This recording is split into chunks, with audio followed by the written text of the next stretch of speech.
Right guys, welcome back to another World Cup team preview series. And in today's episode, a very special Saturday episode, we'll be talking about South Korea, one of the Asian teams at this World Cup.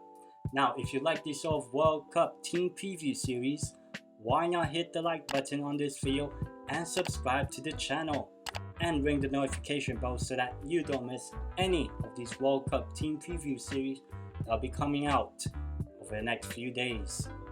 And so, without further ado, let's get on with the video. So, South Korea are a part of the Asian or the AFC Confederation when it comes to World Cup qualifying. And the nickname of the team is the Taeguk Warriors, which is part of their culture, Taeguk being a symbol of Korean culture. Now, fun fact for you about the South Korean national team is that South Korea became the first Asian team to reach a FIFA World Cup semi-final back in 2002, just 20 years ago, when they hosted the tournament with Japan, and they reached the semi-final after beating Portugal, Italy, Spain along the way before eventually losing to Germany. And South Korea have played in 10 previous World Cups as well, and they have not missed a World Cup since 1982. So ever since 1986, South Korea has made it to every single World Cup, probably. So the qualifying campaign for South Korea was quite straightforward actually. Now, in the previous or the second round of the Asian qualifiers, South Korea were in a group that had like Sri Lanka, Turkmenistan, Lebanon, and North Korea. But because of North Korea's withdrawal from the World Cup qualifying campaign, it meant that South Korea had probably a much more easier path, as they don't have to play, one of the rivals. And it eventually meant that they went into the third round as one of the favorites, and so they eventually showed as to why they are favorites to qualify for the World Cup at that time, eventually finishing in the top 2 position, while a lot more earlier than a lot of people may have probably expected, as South Korea managed to finish in the top 2 position as early as November or January, I believe. So South Korea were able to qualify for the World Cup quite comfortably alongside Iran, who they joined in their group. So the manager or the head coach of the South Korea national team is Paulo Bento, who is a Portuguese manager, and he's been the manager of the national team for the past 4.5 years, ever since taking over after South Korea just after the 2018 World Cup, I believe.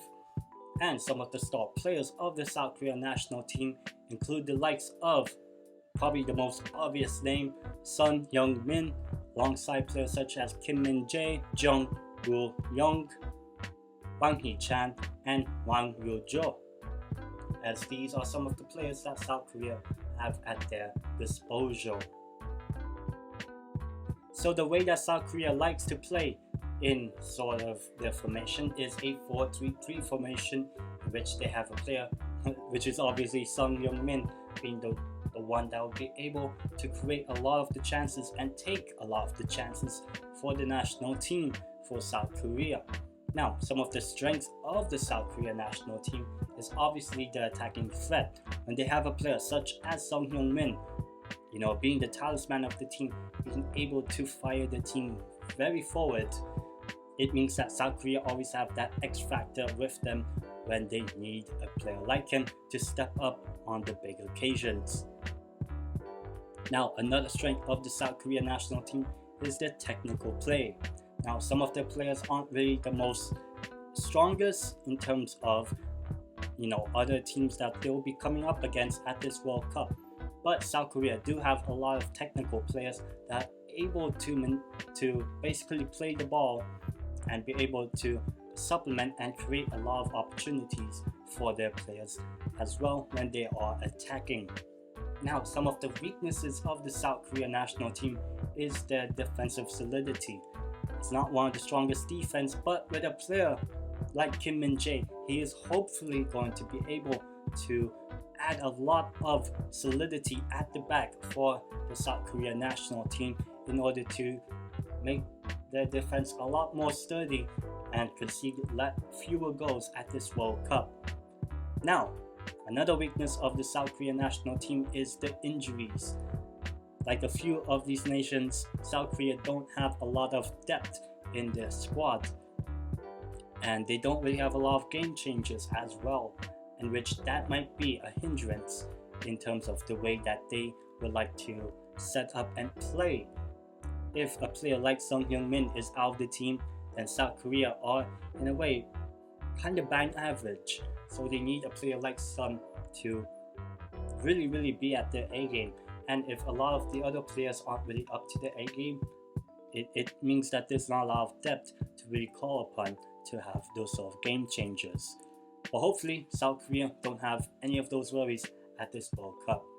We'll find that out at the World Cup, obviously.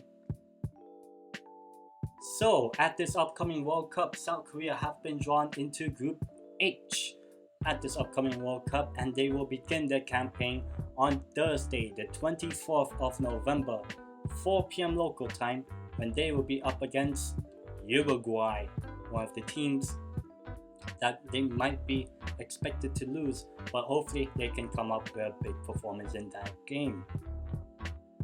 And then on Monday, the 28th of November, 4 p.m. local time in Qatar, South Korea will be up against Ghana.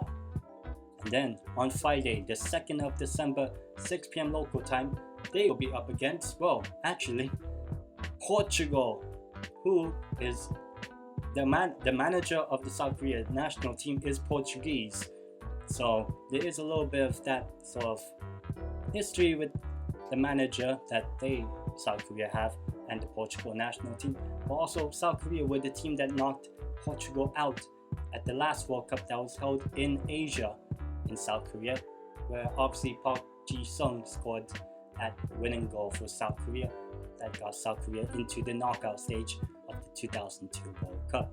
So there might be a little bit of history there between South Korea and Portugal at this World Cup. So will South Korea be able to progress to the knockout stage for only the 3rd time in their history? Well, time will tell. So that's it for this World Cup team preview series for South Korea. And if you like this sort of World Cup team preview series, why not hit the like button on this video and subscribe to the channel, and also ring the notification bell so that you don't miss any of these World Cup team preview updates that'll be coming out now every Monday, Wednesday and Friday. Yes, we're finally getting back up to schedule. And obviously the next episode, which will be on Monday, the 31st of October, it'll be Halloween. Ooh, we'll be talking about the 2010 champions, Spain. And obviously that'll be one of my favorite episodes to talk about, as I actually do follow the Spain national team a little bit more closely than some of the other teams at this World Cup. So that'll be a fun episode, and if you don't want to miss that one out on Halloween, hit the subscribe button and ring the notification bell so that you don't get spooked when you get the new video coming out on that day. And until then, I will see you guys in the next one.